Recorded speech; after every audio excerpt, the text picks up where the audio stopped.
I've got some new Bitspower parts in for the water cooling, and I'll be fully rebuilding the Antec 1200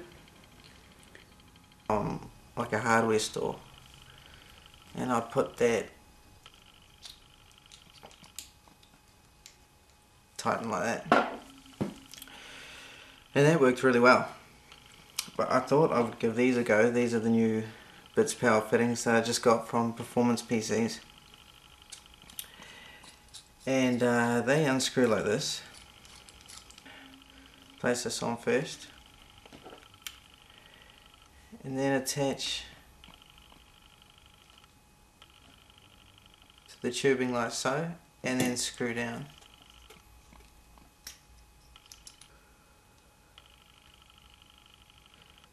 They kind of look a bit better.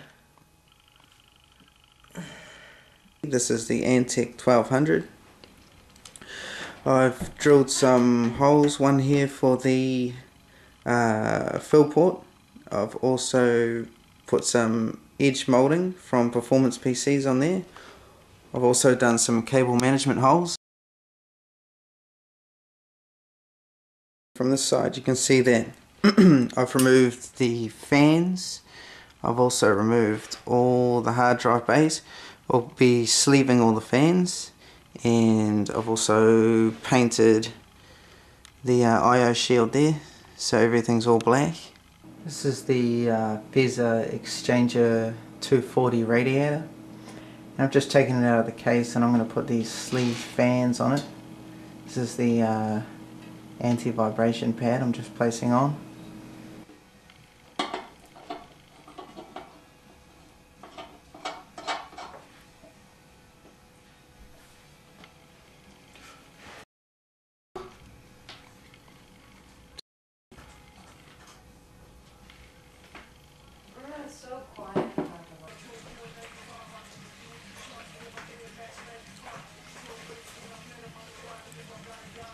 This is the D-tek Fusion 2 water block.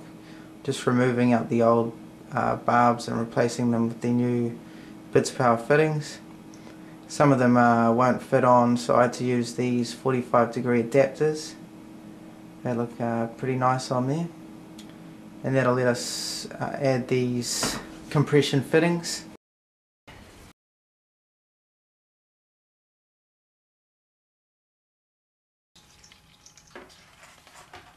Alright, so this is the top for the Antec 1200, and I've just put another coat of black on it.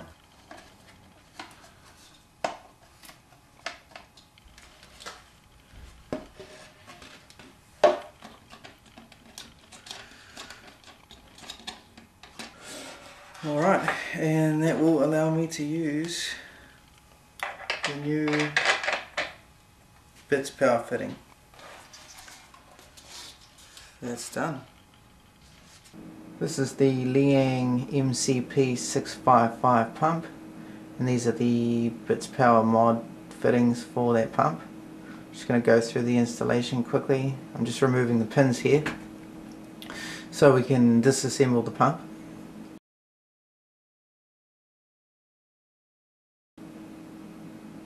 And screw that like so, and then just pull it apart. I've already used this, so there's a bit of water in here. I'll just clean that up, remove the O-ring. There's a new O-ring in the pack, so we'll be putting that on.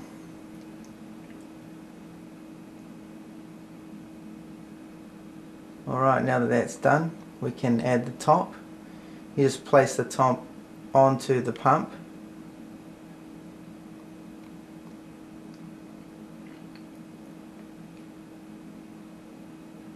This is the black sparkle back that we're just going to place the cable through.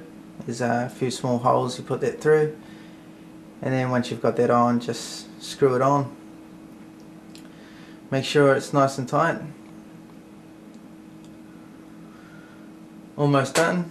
Just going to put on the stand here. Just slide that on and screw it in. Pretty much done. and I'm just going to add some cable sleeving just to finish it off, make it look nice.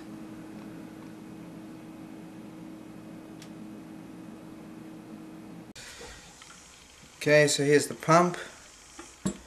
Added a few more of the Bitspower fittings, sleeve the cable.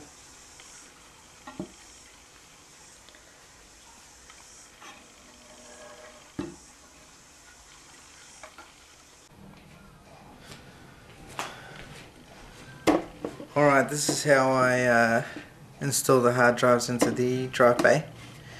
So I flipped the drive bay, drilled a hole for the cables to come through, because you've got a fan that goes on the front. Take your drive,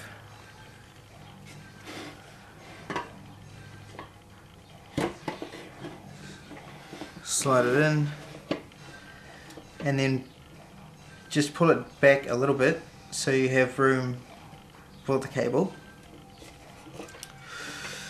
Tip the drive on a side, you'll see the holes.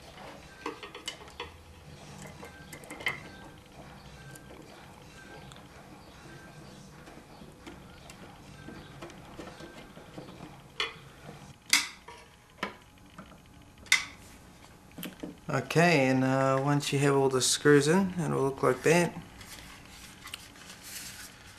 It's all ready to go. All you need to do now is, I use a cable like this, and this is the SATA power connection, and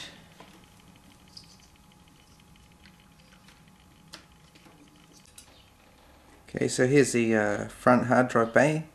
Here you can see the cables coming through the front of the hard drive bay, up through the top hole, and then out to the back of the case. Okay, and this is the other side of the case, just showing where all the cables are. Alright, so everything's pretty much plugged in. I've disconnected the video card and the motherboard. I've got the power supply jumping so I can flick it on here and just run it, and I'm going to run till the water gets down to about here and then stop and then top it up. So hopefully that works. Everything looks pretty good.